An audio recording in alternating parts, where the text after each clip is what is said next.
Class ഒക്കെ എടുക്കാൻ പറ്റും. ഓൺലൈൻ ക്ലാസ്സസ് ഒക്കെ എടുക്കാം. പ്രൊമോട്ട് ആയിട്ട് ഓരോ മന്ത് പൈസ കിട്ടും. Okay good. അടിപൊളി. Very good very good. Earnings ആണ്. ഓക്കെ ഡിസ്ട്രാക്ഷൻ നമുക്ക് കൊടുക്കണുണ്ടോ? നമ്മള് തോൽക്കുപ്പ് ടീം. പറയൂ അനഘ. പോയിന്റ്സ് കിട്ടുന്ന മാം ഈ യൂട്യൂബില് ഷോർട്സ് ഒക്കെ നമ്മൾ കാണുമ്പം ചില ഷോർട്സ് നമ്മളുടെ ഏജിൽ അപ്രോപ്രിയേറ്റ് ആയിരിക്കും, ചില ഷോർട്സ് ചിലപ്പം അതിന് പറ്റൂല നമ്മളുടെ ഏജിന്. Okay okay good good good. അതായത് കുട്ടികൾക്ക് കാണേണ്ട കണ്ടന്റ് ആയിരിക്കില്ല ചിലപ്പോ ഉണ്ടായിരിക്കാം. അത് കുറെ പ്രശ്നങ്ങൾ ഉണ്ടാക്കാറുണ്ട്. അത് ഒരു ഡിസ്ട്രാക്ഷൻ ആണ് ഉള്ളത്. മോളെ പറഞ്ഞത് കേട്ടോ, പോസിറ്റീവ് പറയും. ഷോർട്സ് നല്ലതല്ലേ?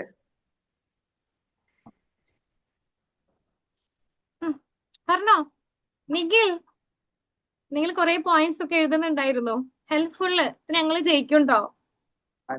നിഖിലേ സപ്പോർട്ട് ചെയ്യടാ, ചതിക്കല്ലേ അങ്കിളിനെ.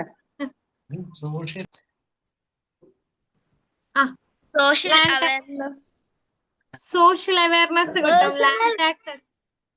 പേഴ്സണൽ കണക്ഷൻ കിട്ടും. പേഴ്സണൽ കണക്ഷൻ ചെയ്യാൻ പറ്റും. കുറെ പേര് അടിപൊളി പോയിന്റ്. സൂപ്പർ അടിപൊളി. നമുക്ക് ഇതിനെ ഒപ്പോസ് ചെയ്യണം കേട്ടോ. ഡിസ്ട്രാക്ഷൻ ഇങ്ങനെ ഇൻഫർമേഷൻസ് കിട്ടും. ഇൻഫർമേഷൻസ് കിട്ടും. Okay good. ഹെൽപ്ഫുൾ ആയിട്ടുള്ള പോയിന്റ്. സൂപ്പർ. ഞങ്ങള് ജയിക്കാറായി. എന്തായിരുന്നു? ചിലവര് ഇൻസ്റ്റഗ്രാമിലൊക്കെ യൂസ് ചെയ്യും. യെസ്. ഞങ്ങൾ ഒപ്പോസ് ചെയ്ത് പറഞ്ഞ പോയിന്റ് ആണ്. ചിലർ ഇൻസ്റ്റാഗ്രാം വഴി മിസ്യൂസ് ചെയ്യുന്നുണ്ട്. ഇങ്ങനെ സോഷ്യൽ കണക്ഷൻസ് ഒക്കെ സോഷ്യൽ കണക്ഷൻസ് ഒക്കെ ഉണ്ടാക്കുകയാണെങ്കിൽ തന്നെ ഇങ്ങനെ മിസ്യൂസ് ചെയ്ത് പ്രശ്നം ഉണ്ടാക്കുന്ന ആളുകളുണ്ട്. അതൊരു ഡിസ്ട്രാക്ഷൻ ആണ്. Okay Jason. ജെയ്സൺ പറയൂ. നമുക്ക് കിട്ടാൻ ചില ന്യൂസ് ഒക്കെ ശരിക്കുള്ളതായിരിക്കില്ല, ഫേക്ക് ആയിരിക്കും. ഓക്കെ ഇൻഫർമേഷൻ കിട്ടുമെന്ന് പറഞ്ഞിട്ടുണ്ടായിരുന്നു നിങ്ങള്. അതിന് ഞങ്ങൾ ഒപ്പോസ് ചെയ്യാണ്. അത് ചിലപ്പോ ഫേക്ക് ആവാൻ ചാൻസ് ഉണ്ട്. അയ്യോ നമുക്ക് എന്ത് ഡൗട്ട് ഇന്റർനെറ്റ് വഴി നമുക്കത് ക്ലിയർ ചെയ്യാൻ പറ്റും. എന്ത് ഡൗട്ട് ഉണ്ടെങ്കിലും ഇന്റർനെറ്റ് വഴി ക്ലിയർ ചെയ്യാൻ പറ്റും. ഗുഡ്. ഇനി അല്ല വേറൊരു പോയിന്റ്. ഒരടുത്തുനിന്ന് അടുത്ത സ്ഥലത്തേക്ക് പോവാൻ ഹെൽപ്പ് ചെയ്യും വഴിയാണ്. Google map. ഗൂഗിൾ മാപ്പ് വഴി കാണിക്കും. ഇത് രണ്ടും ഗൂഗിൾ മാപ്പ് ചില നേരത്ത് നമ്മളെ വേറെ വഴിയിൽ കൂടെ കൊണ്ടുപോയിട്ട് വെരി ഗുഡ്. അതെ ഗൂഗിൾ മാപ്പ് വഴി അറിയാത്ത വഴി കൂടെ കൊണ്ടുപോയിട്ട് വല്ല തോട്ടിലൊക്കെ കൊണ്ടുവിടില്ലേ നമ്മളെ. അപ്പൊ ഗൂഗിൾ മാപ്പിനെ നമുക്ക് വിശ്വസിക്കാൻ പറ്റില്ല.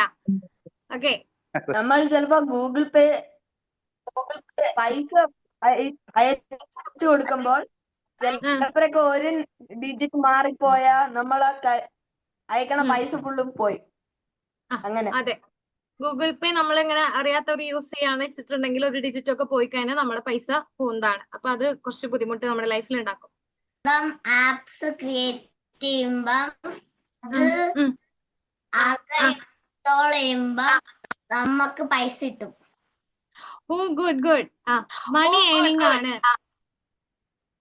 നമുക്കതൊരു പൈസ ഉണ്ടാക്കി തരും. നമ്മൾ സ്വന്തമായിട്ട് ആപ്പ് ഒക്കെ ഉണ്ടാക്കി കഴിഞ്ഞാലും അല്ലെങ്കിൽ നമ്മൾ ഇൻസ്റ്റാഗ്രാമിലൊക്കെ നമ്മൾ വീഡിയോസ് യൂട്യൂബിലൊക്കെ വീഡിയോ ഇട്ടാൽ നമുക്ക് മണി ഏണിംഗ് ആണ് ഈ സോഷ്യൽ മീഡിയ എന്ന് പറയുന്നത്.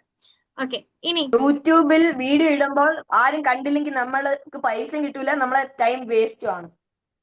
യെസ് അതെ റീച്ച് എത്തിയില്ലെങ്കിൽ കണ്ടന്റ് ക്രിയേറ്റ് ചെയ്യാൻ കുറെ പൈസയൊക്കെ ചെലവായി ഉണ്ടാവും, കുറെ ടൈം ഒക്കെ പോയി ഉണ്ടാവും. പക്ഷെ അത് റീച്ച് ആയില്ലെങ്കിൽ നമ്മുടെ ടൈമും നഷ്ടം പൈസയും നഷ്ടം. ഓക്കെ എന്തൊരു കാര്യമായാലും നമ്മൾ ഫസ്റ്റ് ടൈം ചെയ്യുമ്പോൾ അത് സക്സസ് ആവണമെന്നില്ലല്ലോ. അത് കുറെ കാലം ചെയ്യുമ്പോഴല്ലേ. അതെ വെരി ഗുഡ്. ഒരിക്കലും നമുക്ക് ആദ്യത്തെ പ്രാവശ്യം സക്സസ് ആവില്ല. ഓക്കെ ജെയ്സൺ ആലോചിക്കണം.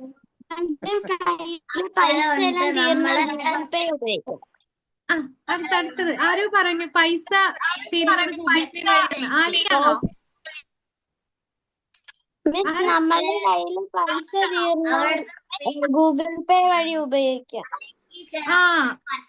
ഓക്കെ ശ്രീരാമ് കുറെ സമയം സാറിന്റെ ടീമിലും കുറെ സമയം നമ്മുടെ ടീമിലാണ്. ശ്രീരാമ് പറഞ്ഞ പോയിന്റ് എന്താന്ന് വെച്ചിട്ടുണ്ടെങ്കിൽ നമ്മുടെ കയ്യിൽ പൈസ തീർന്നു കഴിഞ്ഞിട്ടുണ്ടെങ്കിൽ നമുക്ക് ഗൂഗിൾ പേ യൂസ് ചെയ്യാം. ഡിജിറ്റൽ കറൻസിയിൽ ഡിജിറ്റലി നമ്മളത് ഹെൽപ്ഫുൾ ആണ്. നമ്മൾ ഈ പുറത്തു പോകുമ്പോൾ ഗൂഗിൾ പേ ഒക്കെ ഉപയോഗിക്കുമ്പോൾ നമ്മളുടെ മൊബൈൽ ഡേറ്റയോ അതുപോലെ വർക്ക് ചെയ്തില്ലെങ്കിൽ നമ്മളുടെ ക്യാഷ് ഇല്ലെങ്കിൽ അത് പ്രശ്നമാവും. പ്രശ്നമാവും. Okay good. നമ്മുടെ പൈസ അങ്ങനെ നഷ്ടം വരും.